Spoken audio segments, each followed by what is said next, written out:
Everything changed quietly this week, and it is the kind of move that can easily fly under the radar if you're only paying attention to the biggest headlines surrounding the Pittsburgh Steelers. While many fans are focused on the star players, contract situations, and the biggest names on the roster, Pittsburgh made another addition that could create an interesting battle as training camp approaches. The Steelers have officially signed Jamin Davis to their 90-man offseason roster, and the move raises several questions about what the organization truly sees in the former first-round pick. Davis is still only 27 years old, which is an important detail to remember. Even though his NFL journey has not gone exactly as many expected when he entered the league, there is still enough athletic ability there for teams to remain interested. Coming into the NFL, Davis was viewed as an extremely athletic linebacker with significant upside. That potential was one of the reasons why he was selected in the first round of the 2021 NFL Draft by the Washington Commanders. At 6'4" and 234 pounds, Davis possesses a physical profile that immediately stands out. However, that same profile also creates questions about where he best fits at this stage of his career.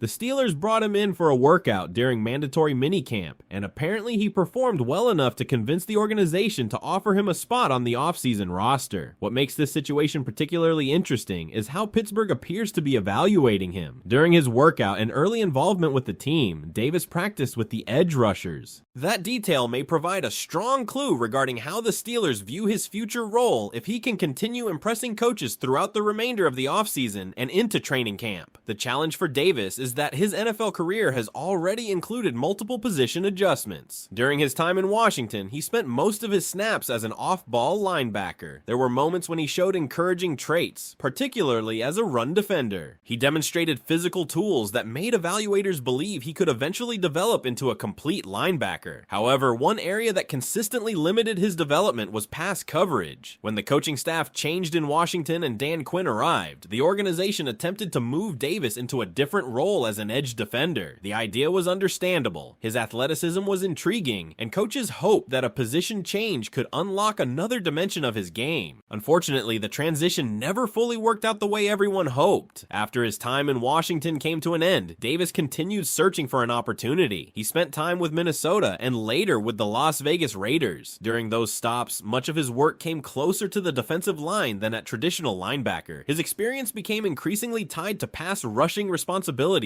rather than the off-ball role that originally defined his early NFL career. That background becomes especially important when trying to understand Pittsburgh's thinking. The Steelers are not bringing in Jamin Davis as a guaranteed roster member. This is not a signing that immediately changes the depth chart. Instead, this is a classic offseason evaluation move. The organization is bringing in a player with athletic upside, previous first-round pedigree, and experience in multiple defensive roles to see whether there is still untapped potential. Another factor working in Davis's favor is familiarity with defensive coordinator Patrick Graham. While their previous time together was brief during Davis's stint with the Raiders, there is at least some existing knowledge between player and coach. Graham has seen Davis firsthand, understands his strengths and weaknesses, and likely played a role in evaluating whether he deserved an opportunity in Pittsburgh. The reality, however, is that earning a roster spot will not be easy. Looking at the Steelers' current edge rusher room, the competition is intense. TJ Watt, Alex Highsmith, Nick Herbig, and Jack Sawyer already give Pittsburgh a strong group of edge defenders. If that group remains healthy throughout training camp and the preseason, finding room for another player becomes extremely difficult. Because of that, Davis may find himself competing for a different type of opportunity. Rather than immediately claiming a position on the final 53-man roster, he could be fighting to prove that he deserves a place within the organization's developmental plans. His athleticism could allow him to serve as a specialized pass rushing option, particularly in obvious passing situations where speed and burst become more valuable than size. At his current weight, there are legitimate questions about whether he can consistently hold up against the run as a full-time edge defender. There are also questions about whether he can return to being an effective off-ball linebacker given the challenges he previously faced in coverage. Those concerns create a very narrow path toward making the team, but not necessarily an impossible one. The next several weeks could become crucial for Jamin Davis. Every practice rep, every preseason opportunity, and every evaluation period will matter. The Steelers clearly believe there is enough talent worth examining further. Otherwise, they would not have offered him a spot on the roster. Now the pressure shifts entirely to Davis. Can he prove that the athletic potential which once made him a first-round selection is still there? Can he carve out a specialized role that convinces Pittsburgh he deserves to stay beyond the offseason? And most importantly, can he find a way to stand out in one of the most competitive position groups on the entire roster? What do you think, Steelers Nation? Does Jamin Davis have a realistic chance to earn a role with the Steelers, or do you see him ultimately ending up as a practice squad option once final roster decisions are made? The situation becomes even more interesting when you look at the broader context of what the Steelers are trying to accomplish this offseason. Every roster move at this stage of the year serves a purpose, and Pittsburgh is clearly prioritizing competition throughout the entire roster. The signing of Jamin Davis fits directly into that philosophy. What stands out is that this move is very similar in spirit to other veteran additions the Steelers have made recently. The goal is not necessarily to hand out roster spots. The goal is to create competition, increase depth, and challenge everyone in the building to earn their place. For a player like Davis, that means he is entering an environment where nothing will be given to him. One of the biggest questions surrounding Davis is whether the Steelers can find a role that better matches his athletic traits than previous teams were able to. Throughout his career, he has been caught between positions. At linebacker, questions emerged about his effectiveness in pass coverage. At edge rusher, questions emerged about his size and ability to consistently set the edge against the run. That combination has prevented him from fully establishing himself in one specific role. Yet Pittsburgh appears willing to take a closer look before making any final judgments. The coaching staff now has the opportunity to evaluate him throughout organized team activities, training camp, and eventually preseason action. Those periods are often where unexpected stories emerge. Every year there are players who enter camp as complete long shots and force coaches to take notice through their performance. For Davis, that path likely begins with showcasing the athleticism that made him a first-round selection in the first place. If he is going to survive roster cuts, he must demonstrate that he can create pressure as a pass rusher. The Steelers already know what their top edge rushers bring to the defense. What they need to determine is whether Davis can provide something valuable enough to justify keeping him around as additional depth. The challenge becomes even greater when considering the current linebacker situation. Pittsburgh already appears comfortable with its primary options at inside linebacker. The organization believes in Peyton Wilson and Patrick Queen. Behind them, Malik Harrison and Cole Holcomb provide additional depth and experience. That reality significantly reduces the chances of Davis making his way onto the roster as a traditional off-ball linebacker. There simply are not many openings available there. As a result, the edge position may represent his clearest opportunity, not because it is an easy path, but because it allows him to capitalize on his athletic strengths. If he can become a situational pass rushing specialist, he may give coaches something to think about when roster decisions arrive. Still, the numbers remain difficult to ignore when you already have TJ Watt, Alex Highsmith, Nick Herbig, and Jack Sawyer occupying important spots within the edge room. Opportunities become limited. Those four players represent a strong foundation, and if they remain healthy throughout the summer, there may be very little room available for anyone else. That is why many observers view the practice squad as the most realistic outcome for Davis at this moment. Such a role would still be valuable. It would allow him to remain within the organization, continue learning the defensive system, and position himself as a potential call-up if injuries occur during the season. In many ways, that may be exactly what the Steelers are evaluating right now. They are trying to determine whether Davis can become reliable emergency depth who understands the scheme and can step into a role if needed. Those types of players often become important over the course of a long NFL season. There is also another layer to this story that Steelers fans should monitor closely. The organization continues to stay active even while training camp remains weeks away. Pittsburgh is constantly evaluating opportunities to improve the roster, whether through veteran signings, tryouts, or contract negotiations. One situation that continues drawing attention involves defensive tackle Keanu Benton. Reports indicate that discussions regarding a potential contract extension are ongoing between Benton and the Steelers. While nothing has been finalized, the possibility of a new agreement remains something worth watching closely as the offseason continues. That development, combined with additions like Jamin Davis, shows an organization that is actively shaping both its present and future. Some moves generate major headlines, others happen more quietly. But each move contributes to the overall vision the Steelers are building heading into the upcoming season. season. For Jamin Davis, however, the mission is simple. He has received another opportunity. The Steelers have opened the door. Now he must prove that he belongs. The coming weeks could determine whether he becomes merely another offseason roster addition or whether he manages to turn this opportunity into something much bigger. Training camp will provide the answers, and every practice will matter as he attempts to convince the coaching staff that his NFL story still has another chapter waiting to be written. What makes this entire situation worth monitoring is that the Steelers are clearly entering a phase of the offseason where every roster spot matters. The organization is no longer simply collecting players for workouts. Decisions are starting to become more meaningful, and every addition is being evaluated through the lens of how it could help the team once the regular season arrives. For Jamin Davis, the opportunity is significant because NFL careers can change very quickly. Just a few years ago, he entered the league carrying the expectations that come with being a first-round draft pick. Teams invest heavily in players selected that high, and those expectations often follow them throughout their careers. Yet the NFL is a results-driven league, and every player eventually reaches a point where potential alone is no longer enough. That is the challenge Davis faces now in Pittsburgh. The Steelers are giving him a chance to prove that he can still contribute at the NFL level. The coaching staff will be watching closely to see whether his athletic traits can translate into a role within Patrick Graham's defensive system. The familiarity between Davis and Graham could help accelerate that evaluation process because there is already some understanding of what the player brings to the field. At the same time, familiarity alone will not secure a roster spot. Performance will determine everything. Training camp will provide the first real opportunity to see where Davis stands compared to the rest of the roster. The Steelers will evaluate whether he can consistently pressure quarterbacks, whether he can contribute on special teams, and whether he can offer enough versatility to justify keeping him around during the season. Versatility may ultimately become one of the most important factors in his evaluation. Throughout his career, Davis has lined up in different roles. While that has sometimes created uncertainty regarding his ideal position, it could also work in his favor if Pittsburgh believes he can provide depth at multiple spots. NFL teams value players who can fill several functions, especially when injuries inevitably occur during a long season. Still, the competition remains fierce. The Steelers already possess established talent throughout the linebacker and edge rusher groups. That means